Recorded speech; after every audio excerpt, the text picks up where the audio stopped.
How's it going? Welcome. It's good to have. So, Joseph Addington, why don't you tell me a little bit about yourself, real quick? Who are you, and why the heck are you on this podcast with me? Sure. My name's Joseph Addington. I am a student at BYU.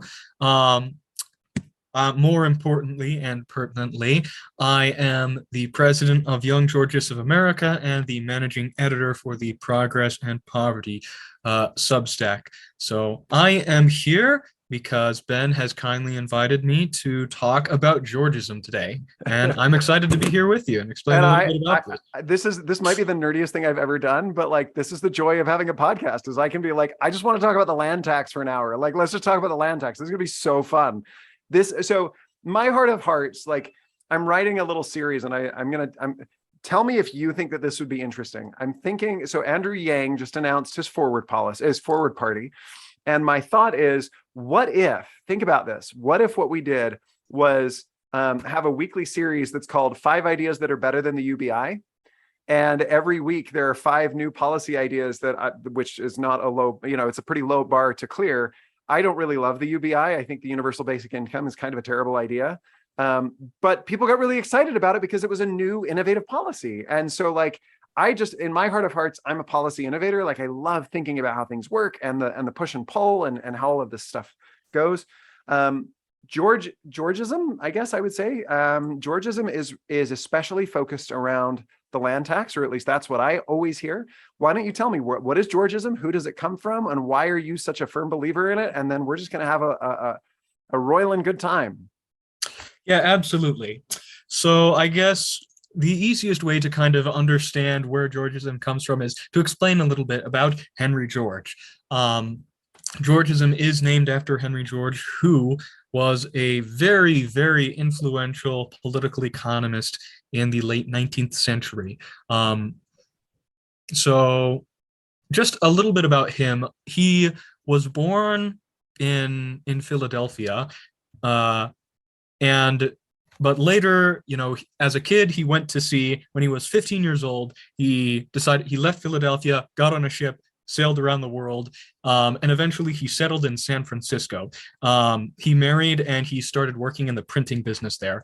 And so, he started out very much as a working class, pretty poor sort of guy. In fact, at one point, there is a story that he actually went out because his family was starving.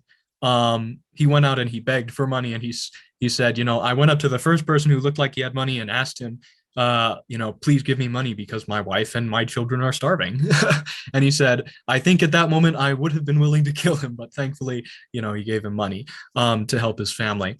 So, he came from very low, and eventually, he worked his way up in the printing business. But he was there in California from the very beginning. He saw it go from a gold rush, very sort of Wild West state towards a much more industrialized, urbanized place. And so this entire time, he eventually worked his way up through the printing business and became a newspaper editor and ran his own paper.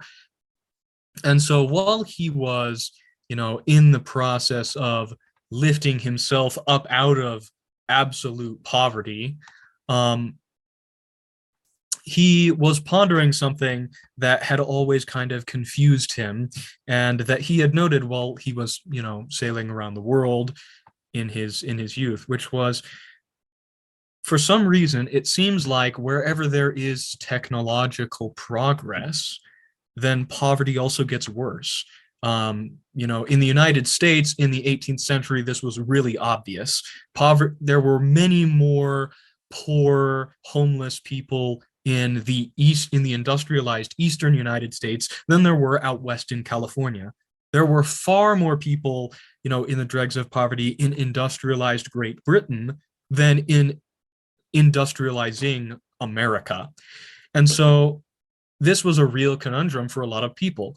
Why, as urbanization increases, as technology grows, as we invent the steam engine, the factory system, the, electric light, so much technological progress in a very short period of time, increasing dramatically the productive capabilities of American society. why did it seem like poverty was getting worse? And eventually he came to the conclusion, he realized that what the problem was the land. Specifically in California, for example, the gold rush, all of that gold was on public land, open land. Anybody could come from the east and go to California and stake a claim and try to extract the gold, pan for it or mine for gold. And a lot of people got rich doing that. And so what that happened is that drove up wages a ton. You could make hundreds of dollars. You could come over as a dirt poor Irishman, come over and work as a cook in a mining camp and make hundreds of dollars a day, or hundreds of dollars a month, not a day, sorry, which was like a month's wages, or which was a year's wages in Ireland. You could make far more money out west in the gold rush than you could anywhere else. Later, something almost identical happened in Nevada with the discovery of the Comstock lode. The difference was that in this case, all of the money was on land that was already owned. It had already been staked. And so what happened, wages didn't go up at all. Instead, the people who had claimed the land on the Comstock lode became incredibly wealthy. And this happened writ large everywhere. When natural resources are on public land, when they're open for anybody to get them, then that wealth goes to the workers. When the natural resources in Nevada were discovered, they were on private land. That wealth didn't go to the workers, it went to the landowners. The same thing was happening in the cities. The factory system made land incredibly valuable in the cities. There was access to workers to work in the factories, access to markets, to sell the goods that were being produced. And so what that meant is it meant that land in the cities became incredibly valuable. So what would happen is the factories would come, they would enter the cities, the first department stores were being built, cities were increasingly densifying because they had all this new technology, these new systems of work that were designed expressly for city life. And the land values would go up and up and up. And instead of all of these technologies and new methods of production making life better, they made life harder because the land rents were what was increasing. The people who were getting rich were the landowners. The same thing happened for the railroads. The railroad companies convinced the government to give hundreds of thousands of acres of land to the railroads. And that was where the railroads made all of their money. It was basically a monopoly on that pathway. And then, of course, they're going to get wealthy from it. Exactly. The railroads didn't make money from shipping goods. They made money by exploiting the monopoly that they had over the land. By in being fact, the a only lot of game in time, town, effectively. yeah, in fact, a lot of times they would extort money from towns by going to them and saying, if you don't give us all of this land for free, we'll go around you. And then your town will die because everybody will use the railroad, right?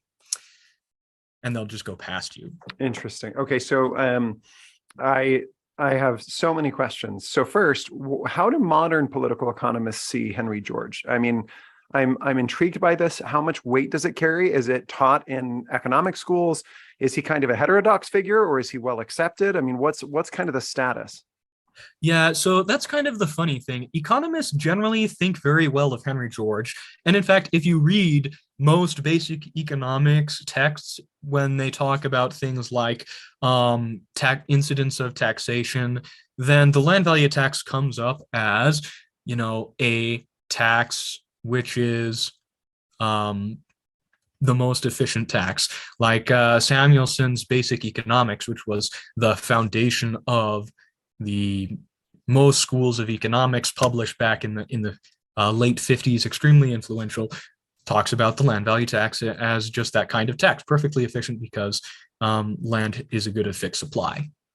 So Henry George is very well thought of by pretty much all economists, but his ideas on politics and the implementation of economic programs have, for the most part, been ignored. Interesting. Well, and I can already tell where the land tax is coming from because he's in two major events that are highly focused on specific pieces of land and natural resources. Now, I think my initial argument is that really does make sense when the land is valuable, but there are a lot of cases where that's not where the most generation of wealth comes from. When you're talking about extraction of gold, that makes a lot of sense. So the gold rush. But when you're looking at something like technological progress, that may not always be the case. It's interesting because he makes, if I'm understanding you right, he makes a case for, I wouldn't say a Marxian case, but much more of like, hey, sometimes this isn't super. There are winners and losers in technology, and sometimes the losers really lose out. And there's a social justice side of me that goes, that's interesting, that's compelling. I've never thought through that way. Well, actually, George, uh, I would not. So Henry George actually clashed a little bit with Marx. There are some fun letters Good, where that you means can, I like him.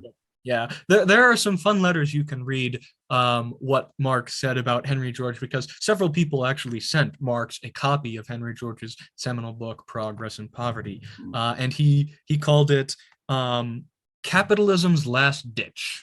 Huh. So, Interesting. yeah, but Henry George actually comes from a much more classical liberal perspective. I don't know if you read the piece that I wrote for Persuasion, but I talk about this a little bit. The idea of land value taxes as being, so George in Progress and Poverty, the book that he published in 1879, where he kind of lays out this argument about the land tax.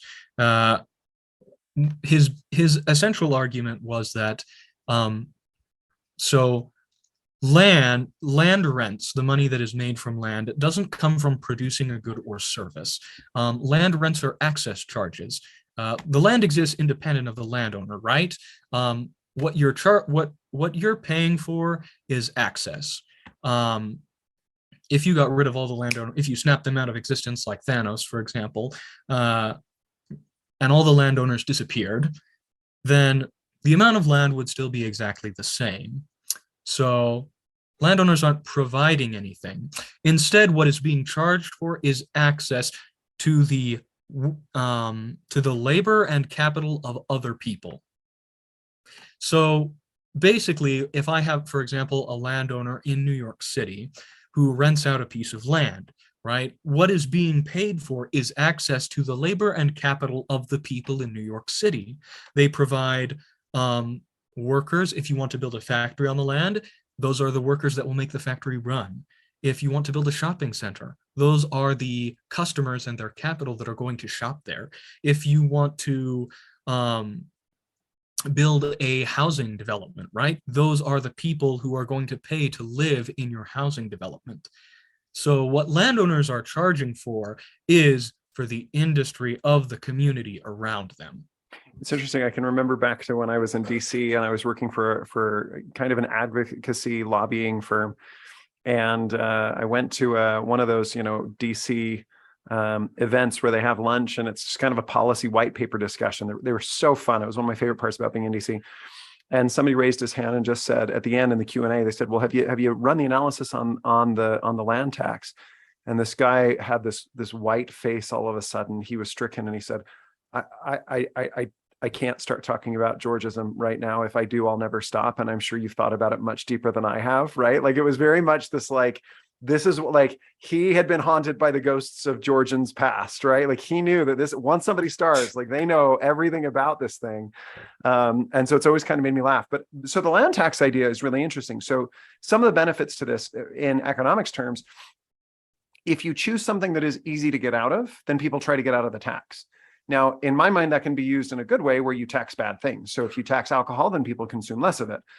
There are problems with that, though, which is who decides what's a bad thing, right? There are a lot of people who would be really upset if we taxed alcohol. I think it's a good solution, but if you're an alcohol producer and you have been for generations, and now all of a sudden somebody puts a 20% tax on what you sell, that could put you out of business. That can be really hard.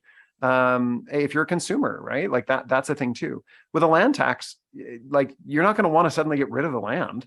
right? It's one of those things that is as economists would say, it's elasticity, right? It's not the kind of thing that you can wiggle out of easily.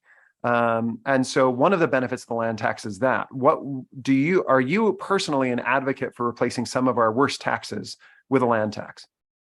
Oh, absolutely. And in fact, that's basically the whole point of Georgism, especially in the modern day, is that you replace these inefficient bad taxes with the taxes on land.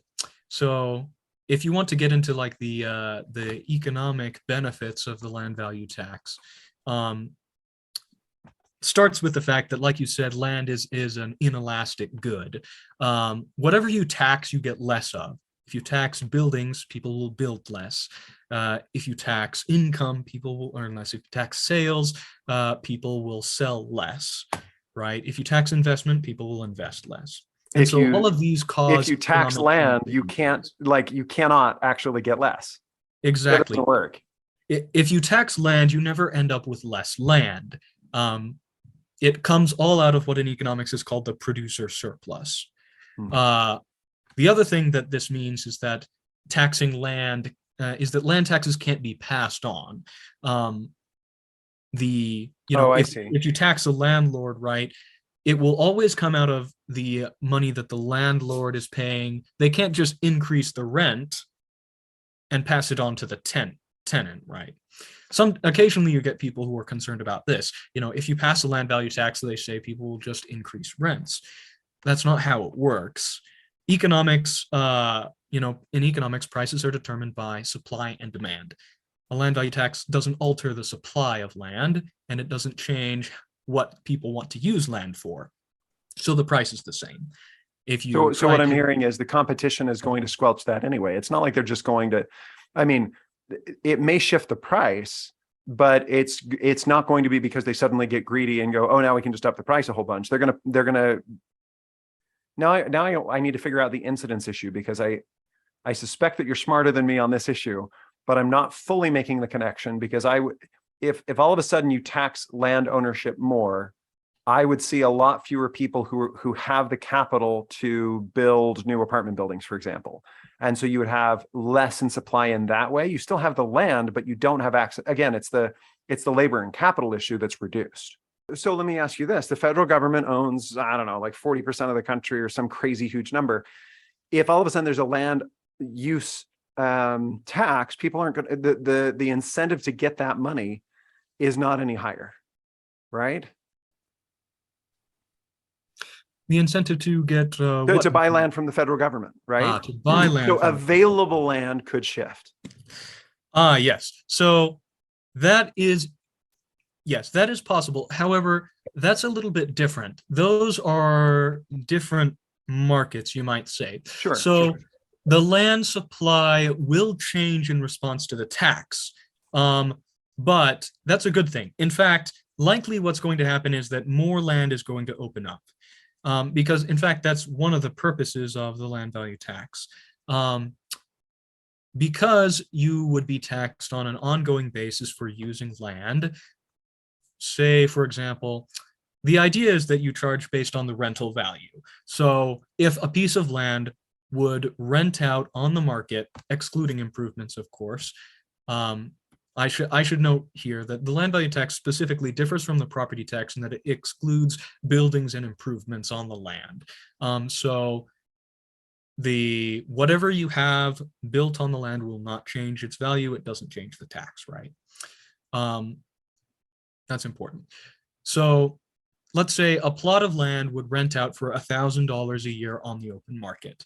The land value tax on the plot of land, if you had say a 50% land value tax, would thus be $500 a year, right? So no matter what you have built on the land, you'll always be getting charged $500 a year. What that does is it incentivizes people to stop sitting on land that they have that is unused or underused, and to sell it to other people who will use it. This is the idea of land speculation that Georgists sometimes bring up, that there are people who will hold land out of use or will hold it in much below ideal use, and that the land value tax incentivizes these people to develop it. So if you always are being taxed the same amount, whether you have a parking lot or if you have a skyscraper, then you'll naturally want to build the skyscraper in order to be able to get the most value out of it. So what this means is that people who are holding land out of use or under use will sell the land, bring it to market, and then it will be developed. So lots of cities, for So example, basically it's an incentive to go and develop your land and use it or get rid of it and allow somebody else to use it. So it hyper emphasizes like the incentive to go and use your land instead of just pretend. Okay. So let me ask you a question. You said, let's say that it goes for $1,000 on the open market. Is that how the land use tax is evaluated? Because the demand for the land is going to change based on who's got it and what the purpose that they're using it is. yeah, so that is the question of assessment. So there are lots of different ways to assess. If you want, Lars Doucette has a great article that he wrote about the question of land assessment. I can send that to you later. You can link it. Your listeners might find it interesting. So the idea is that, if you take the open market, there's going to be a highest price for what people are willing to pay for it. Ideally, that price should be the one that is set, because so the market price of any good is the highest price that people are willing to pay for it. If I have, a cell phone like this, say, the market price of this cell phone is, if I put it up at auction and everybody who is interested in buying the cell phone places a bid, the highest bid is going to win. So that's the idea. That is the market value for any piece of land. And so what assessments do, just like assessments on a house for your property taxes, assessments take land that is comparable, lots of land that are have comparable characteristics, cross-reference all of those different characteristics, and then use those to determine the market value based on similar pieces. So this might be the best possible time to talk about Glenn Weil. And I know that you and I have talked about this a little bit. This, I think, is one of the most boring sounding but revolutionary ideas that I think I've ever heard. And I want to explain it as best I can, and you're welcome to jump in. I think it mostly focuses on the self-assessment piece. But what it actually, at first, it sounds like a way to assess your house price. And then all of a sudden you realize that it undoes capitalism and like everything is different. And it's like, it's super crazy. Now, I tentatively like it, but it's kind of like how I like ranked choice voting, where, yeah, I like it, but I haven't thought through it all the way. And this is something we need to pilot a lot first. Imagine if instead of having a regular home contract, what it becomes is you set your own price. But the price that you set is subject to taxation on the one side and an immediate call option on the other side. So let's say that your house is $250,000. That's what you set your own price as. If you go any higher than that, if you go any lower than that, you pay less in taxes. But somebody could walk by and say, that's it, I'm buying your house, and you cannot say no. And you have 6 months to get out. And what it is. So have you heard about this idea before? Yeah, so in economics, this is called a Harburger tax, which is Harburger tax. Harburger tax, okay. Yeah, so that's a tax on the self-assessed value of goods or property, then backed up by an open option to buy. Okay, so I love this idea. Now, I've never played with it before, and I'm sure there are economists who have. But what it does is it makes you rethink the idea that it's your house. It very much encourages the same thing you're talking about, which is like, you're not just going to sit on a piece of land, but it also allows people to say, to be more efficient in their use of the land. So one of the things that I think Georgists really get right is that if you own a monopoly on land, which is basically owning the land in the first place, you stand to gain a whole lot. And it can be, so one of the simplest examples of this is if you're selling a house in a pretty competitive area, you can really extract a lot of rents from the person who's trying to buy. And there's a lot of ways that you do this, but basically it can be a tilted market against buyers. What this does is it equals the playing field, because let's say that you want to let's say that you want to minimize your tax, you lower and lower and lower and lower. But if you want to keep your house, then you're going to go higher and higher and higher and higher. And that somewhere in between there is the ideal place. Now, it's interesting to me for housing markets, but it gets me really excited in IP. Intellectual property is this beast that we struggle to figure out, because it's effectively what we've done is say, we don't really know what it is, but we know it's a thing. We want to reward it so people make more intellectual property, but at the same time, it's complicated. And so we've given legal monopolies in the forms of patents and copyrights, and that's all of the IP stuff. Well, legal monopolies have the same problem that regular monopolies do, right? They're inefficient, they cause problems, people can charge too much. And one of the big ones is patent trolling. You're not actually worried about inventing new things, you're worried about getting the patents so that you can sue people, right? That is a huge problem. And right now, there is no price on a patent. It's just, I have it, and I'm going to sue anybody who gets close, right? And so there are companies that all they spend their time doing is patent trolling or whatever you want to call it, basically going around trying to buy the right patent so they can sue people and make money that way. What this does is it says, you can have that patent, but you have to set your own price and then you get taxed on it. There is no benefit to you buying a patent that is mostly useless, because you're going to have to pay the price for that. You're going to have to tax it. And if it's really useful, you're going to pay a lot more for it. And if it's not really useful, then you're probably going to just want to get rid of it or pay as little as possible. And all of a sudden that makes a lot of sense. And I would say, how long the patents last and all of that kind of stuff, that can still be figured out. But to me, that's a really intriguing idea. What are your thoughts? Yeah, so Harburger taxes on things like houses especially run into the big problem that it's not possible to separate land from improvements.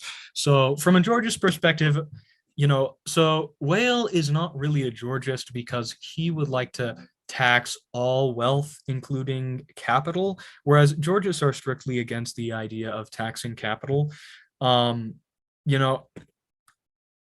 a last resort, there are some Georgists who say, for example, if we tax away all other the rents of economic land, then it would be permissible to tax capital if we needed it for the government. But generally speaking, Georgists are opposed to taxes on anything other than the value of economic land. And economic land is more than just dirt. I'll get into that in a little bit. But Harburger taxes on homes, for example, or on businesses run into this issue where it's not possible to value your home separate from the land that it's on. Same thing for like a business. And so for a Georgist, it's not useful because we are interested in taxing the land, and we specifically want to get rid of those taxes on improvements. So I understand the reason why you would want to separate it from improvements, but I don't mind that idea. I know it's less efficient economically, but effectively, I mean, there's still going to be a proportion of the tax that is actually based on that. But it's also going to incentivize the same thing where you can justify, look, if you're improving the land and making it more beautiful and making it awesome, then you can, then I guess you pay a higher tax. So it disincentivizes that, but people That's are going to the want to buy it problem more. With all property taxes, they're a mix of the very two worst taxes. A property tax is a mix on the tax on the value of land, which is the best tax, perfectly economically efficient, and a tax on improvements, which is the worst tax. You are literally penalizing people for making things that people want to use. If you renovate a business, for example, in a property tax, you'll pay more. The nicer your house looks, the better your building is, the more people want to live by your building, the more your property tax goes up. So you're directly penalizing the best kind of economic activity. Oh, that's interesting. Well, you ruined one of my favorite ideas. Now what am I going to do? Gosh darn it, I like that one. Joseph Addington, you're fired. However, I will say that putting it on intellectual property is a very good one. So I guess the thing to understand about Georgism is that Georgism is very much coming from the classical liberal tradition, which focuses on the abolition of what we might call special privileges. In classical economics, this was just the idea of monopolies. In today's economic terms, this is what we call rents. Right. That is, any price which is charged, in the strict economic definition is any charge which is above the cost of bringing the factor of production to market. But basically, this means any charge which is not for a good or service. Well, let me see if I can explain this in layman's terms, because I think this is an important concept. And I'll bet that all of our listeners have now fallen asleep. And I'm good with that, because this is my podcast and I get to talk about what I want. But I think this is a really important point. There's something in economics that we call rent seeking, and it's a complicated reason why we call it rent seeking. And it doesn't really have to do with rent in the way that you normally think about it. So let me say it in a way that might make a little bit more sense. There are two ways to earn money in economics. One way is by producing value for somebody else. The other way is to not produce some value for somebody else and to still make money. Okay. When you do the latter, we are talking about rent seeking. So for example, if you're a monopoly, let me give you a better example. If you are a lemonade salesman on the side of the street with a lemonade stand, and you squeeze better lemons and you find the best lemons that you can, and you get a better production, team, and there are cute little kids out there that market for you, and you find a way to do it that's cheaper and better quality, that is traditional competition. We like that. That's a good thing. If, on the other hand, you pay some of those kids to go and club Billy down the way, who's also selling lemonade in the kneecaps, that is rent seeking. That's where you're trying to harm somebody else, harm the competition, or you lobby the senator and say only one person per every 50 blocks can actually sell lemonade, or something like that. That's the rent seeking option, which most of the time happens through lobbying. That's why economists are pretty scared generally of any kind of lobbying effort. Is that an accurate way to see this? Yeah. So the best way to summarize it is value production versus value extraction. Okay. Yeah. So and in classical economics, this is always called monopoly. So monopoly is whenever you extract value from the market by restricting competition. And this can be natural or an artificial restriction. Because today we think of monopoly in strict like market power, market share terms, where today it's like you're a monopoly if you're the only player, whereas they would have said any time that you can play that game, even if you're only playing it a little bit, you're still a monopolist. Right. Got it. Okay, so definitional shift. Yeah. So the value that you can extract from people by limiting or preventing competition are economic rents. So intellectual property is a great example of this, right? That is a government monopoly, which is artificially imposed. The idea is that people will accrue rents, which will encourage research and development. But the question is, are these rents properly earned? There are lots of Georgists, for example, who believe in abolishing intellectual property protections entirely. I can't say I'm one of them, but the argument is that you can discover something and you can build it, but you don't have any right just from discovering it to prevent other people from independently discovering it and using it at the same time in the same way. Right. And so, the entire basis of Georgism as a philosophy depends on this very idea, which is that you should be able to own what you make yourself, the product of your own labor, but the earth, natural resources, and natural opportunities are the common property of everyone. Everyone has an equal right to them. So that essentially is what the idea of the land value tax comes from, but also all of the other ideas which make up Georgism all spring from that same essential root. And that's the liberal root, right? The idea that, every individual can work for themselves, can produce things for themselves from the free gift of nature, as opposed to the medieval idea of the landlord class who was responsible for the other classes and so forth. So this is interesting to me. So I think for myself, the land value. So what if it was a Harburger tax only on the land, but not the improvement? What you're saying is you can't separate the two. It's impossible. Right, because if I set the land value tax, because whenever you have land with an improvement on it, then if you have a land value tax, right, the buy option, the Harburger tax, for a Harburger tax to be effective, there has to be the ability to buy the call, right? If somebody sets the self-assessed value at $100,000, there has to be the option to come in and buy that at $100,000 for it to work. The problem is if you have an improvement on there, that improvement is also worth money. If you set the land value tax low, for example, because say the land isn't worth that much, but you have an improvement that's worth a lot, right? Somebody could come in and buy the land for the low price and they get the improvement along with it. Right. So there's no way to separate out the two. Exactly. That's the issue. Okay.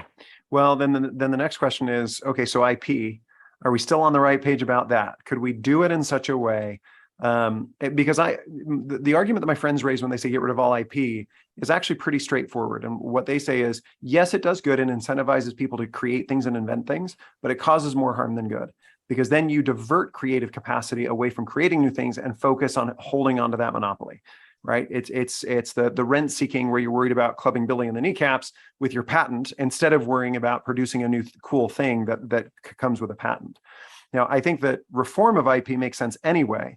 The two things that I've heard, and I'm not an IP specialist, so this might be wrong, is one, patents were supposed to be that you get the patent, but in exchange, you only have 5 years, and then your information is all released to the public, right? The whole idea of it was supposed to be that after those 5 years, not only do you not get to keep the patent, but you have to release whatever you got patented, and it becomes public so people can now compete against you.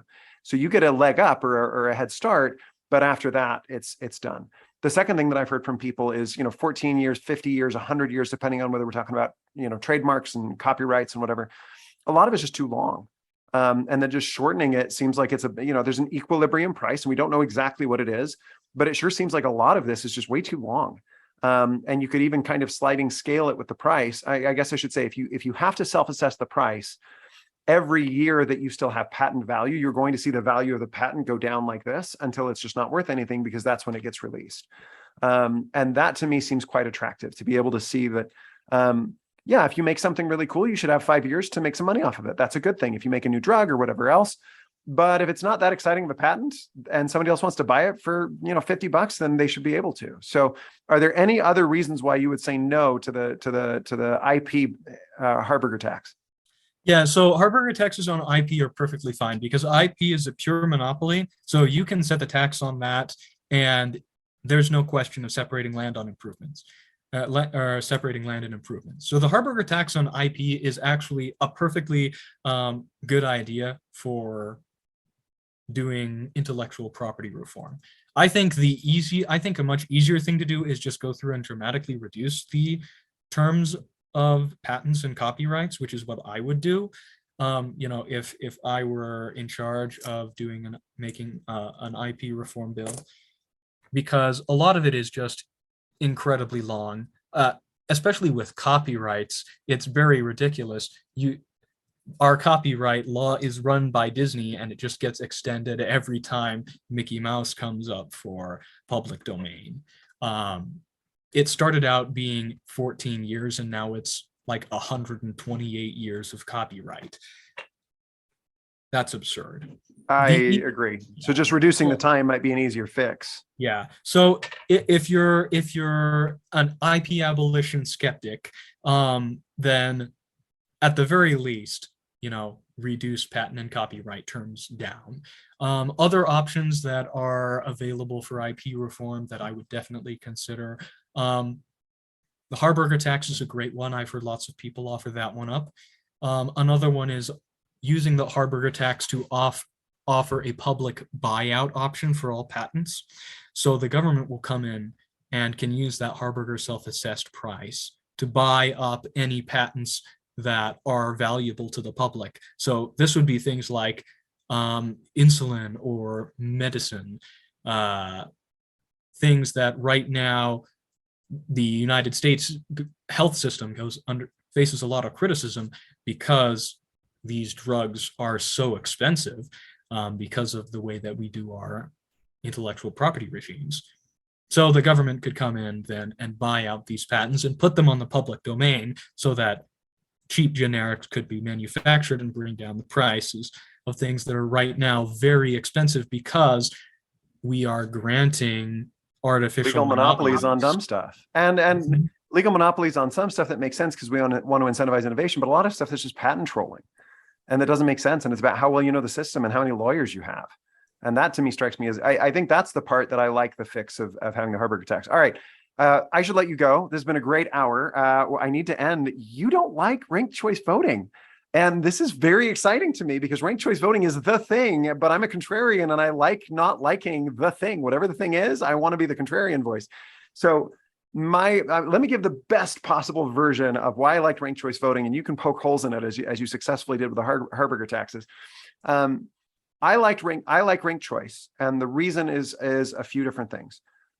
One, it allows people to have a more nuanced and more, I guess what I would say is it feels like you're able to communicate more with a single vote, right? So it's not just, I want this person, it's here is my set of preferences. And there's a psychological benefit, I think, to the voter when they can be that precise. Number two, I think that I remember reading about all of these theorems, and there's different ways that voting can be that are meaningful, and it checks a lot of those boxes of efficiency. But I guess the third and most important one to me is right now, people run for the polls, right? They're either looking for the right-leaning poll or the left-leaning poll, or sometimes just the Donald Trump, like, let me just say crazy stuff poll. And I don't say that to be offensive, but I don't really care if I offend somebody by saying that. Like, it is what it is. Let me see if the best way that I can say this is, I think with ranked choice voting, you're still looking for second place. With every voter, if they don't love you first, you can still be the person, and you're going to have people run for the middle. They're going to be blasé and say, nothing very useful sometimes, but they're going to try a lot harder to avoid the extremes, to avoid polarizing and avoid being offensive. And I think that that's probably a good thing. I think that has some incentive to be the second or third place candidate instead of, it was interesting. Donald Trump, I think, if I remember right, was like 35% in a lot of those early primaries, but had the highest unlikability numbers. Like, people hated him unless they loved him. And it was a very love-hate kind of a thing. You're telling me about something called the center squeeze effect and reasons why approval voting is better. Now, I don't mind approval voting. I think it's a great idea. I think approval voting is much better than what we currently have. But I would right now say ranked choice and approval are about the same. Be my policy wonk friend. Poke holes in that. Why am I wrong? Yeah, so I think the first point that you bring up, that approval voting ranked choice voting allows you to present a more expressive vote, you might say, is, I think, the intuitive appeal of it. But there's kind of a problem with that, because what matters when you're looking at a voting system is not what the ballot allows the voter to express. It's the information that the calculation system takes into account.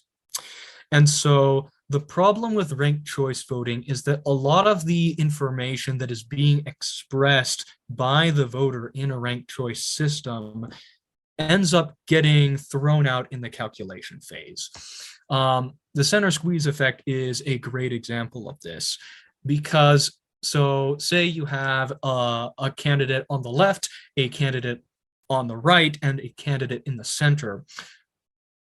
The candidate in the center can have the very best, like the candidate in the center, if you put him in a head-to-head matchup against the candidate on the left and the candidate on the right, can win.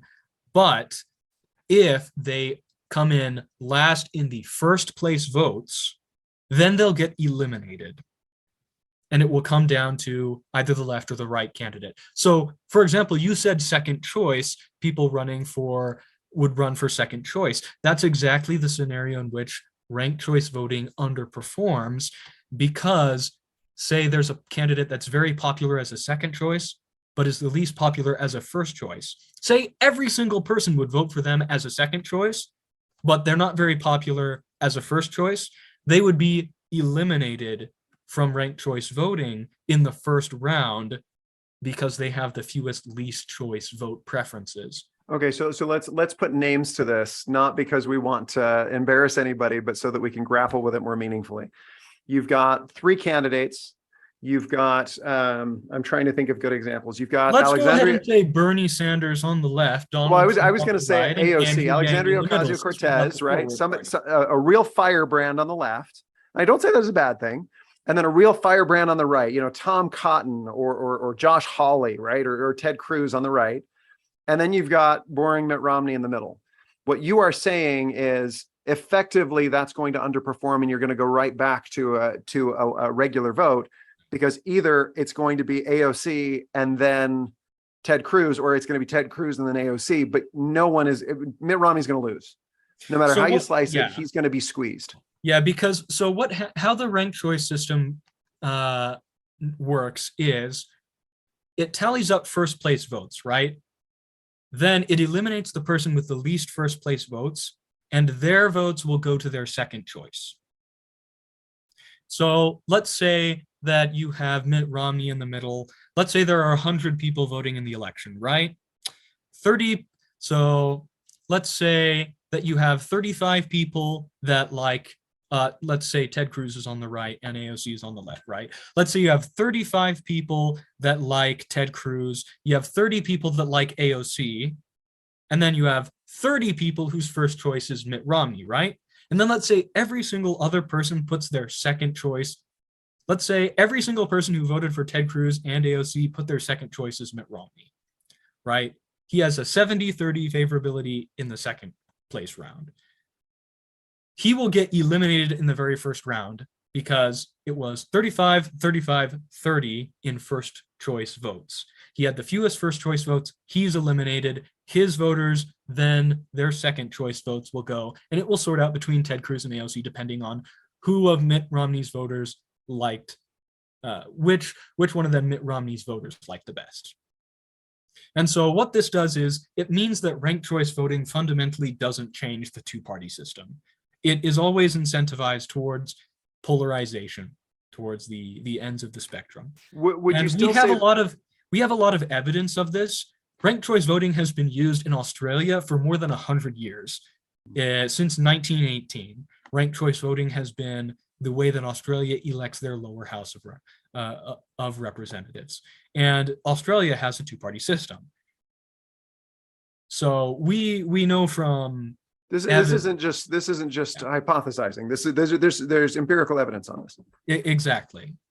So if your problem is that you want to break out of the binary of having to choose between Democrats or Republicans, ranked choice voting is not going to help you. Well, especially when there's only two choices a lot of times. It is marginally better than what we have now. There are a few seats in Australia. I think there's like 7 or 8, which are represented by third parties, mostly the Australian Green Party. That's better than the United States, where there are 0. Well, and to be clear, though, I mean, and unless you get rid of first past the post. So I remember being in my intro to poli-sci class at BYU, and the professor said, some of you wonder why the United States only has 2 parties. And the reason is because it's designed that way. And it's first past the post. And that's why single representative member district, SMRP, something like that. And he showed us the data on this, and my head exploded. I was like, I can't believe this. We only have 2 parties because we designed our system that way. And then we actually went in and studied why is it better to have 2 parties instead of 5, right? And it's a lot more majoritarian, and you get things done faster. He even made a really interesting argument. He said in the United States, we are the only thing that we have that is majoritarian is our 2 parties. Everything else slows us down. Our Senate is slow. We have strong committees. Every piece of the government that you could imagine that would put brakes on the system is there, except for if there are 6 parties, it goes even slower. So it's not necessarily a good idea to have 7 parties. It's a trade-off, right? It gives you a little bit more specificity in what you choose. There's the intuitive effect that you were talking about. But I guess what you're saying then, if I'm understanding you right, is it won't make that big of an impact. Whereas in approval voting, I can just imagine in my head, okay, you've got Mitt Romney, you've got AOC, and you've got Ted Cruz. If 50 people total think Mitt Romney might not be their favorite choice, but he's the one that we can deal with, then he wins. And if only 20 believe that it's AOC and 15 believe it's Ted Cruz, or I guess make the numbers better, 30 for Ted Cruz and 25 for AOC, but everybody kind of thinks that Mitt Romney is fine, then that would probably, are there places where we've done that, where we've tried that? Because in my mind, my thought would be, If I'm running on an approval ticket, my goal is not to win. My goal is to make sure that so-and-so loses. My goal is to attack so-and-so so that he is not on the approval list, not to actually put forward, because I don't need to be first. I just need to survive. So there are not currently very many places that run approval voting. Let's see, there's Fargo, North Dakota, and St. Louis, Missouri. Those are the two municipalities which currently run on approval voting. There aren't any states or countries that use approval voting just because it's a relatively new voting system. I mean, it's not new. People have been using approval voting forever, just not for government, right? As for the campaign incentives for approval voting, it very much emphasizes consensus building. You usually don't want to attack other people because, while attacking other people does decrease their favorability ratings sometimes, it also tends to decrease your own favorability ratings. Right. So unless you can do it in a ninja way or be a spoiler candidate where your only job is to attack somebody, there's no incentive to do that.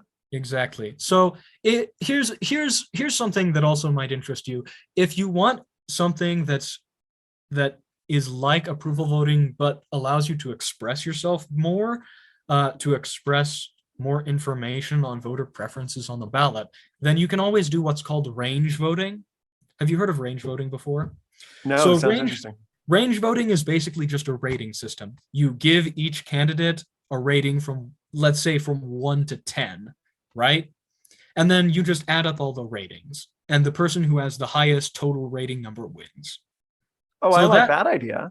Yeah, so that has much of the same effect as approval. There's no spoiler, but it allows more expression.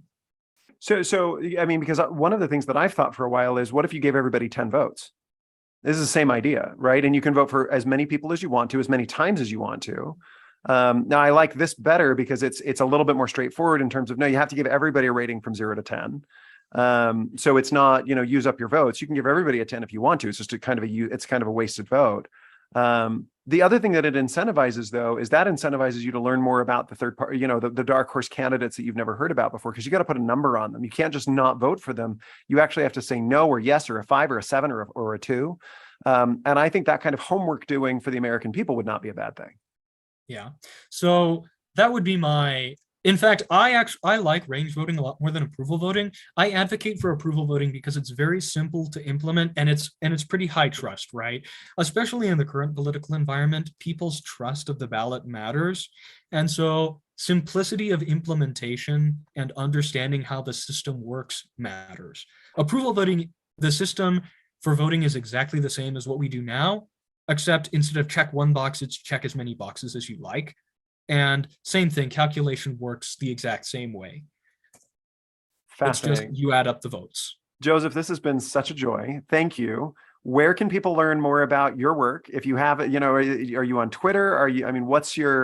Where should people follow you? And then you have to tell me, are you planning a PhD in economics someday, or what's your future plan? Yeah, so you can follow me on Twitter. I'm at GeorgisJoseph.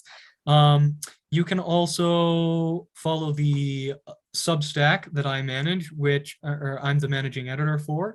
That is progressandpoverty.substack.com. You can look it up on Google, Progress and Poverty Substack, where we write about Georgism and its various implications for society. We're mostly focused, in fact, on what is Georgism beyond the land value tax, because Georgists have talked about that for a long time, but it's a lot more than just that. Or so they say. Well, there are lots of other implications, I would like to say. Okay. So, and then what is your future plan? What are you hoping to do? Oh yeah, so I am a political science major.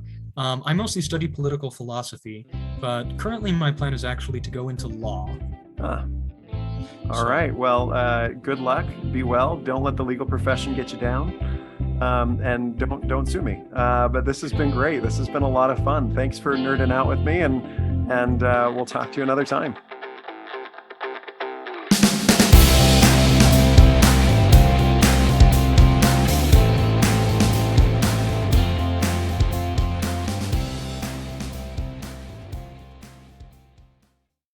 It's good to be informed, but there's a problem. There isn't enough time in the day to become an expert in everything. To be useful in life, you have to make decent decisions on the fly without all the information. That's why we're not trying to be experts here. The goal of our podcast is about ideas and insights. We're not married to being right. Our goal is to contribute something meaningful to the conversation before it moves downstream. Our goal isn't to be provocative, but to be insightful. So if you're looking to help the podcast, don't just advertise it. Advertise an insight you gained or skill you're trying, something that you've learned from us. Then use the hashtag #RadicalCivility so we can see that we're making a difference. Thanks for listening. We hope you find it helpful.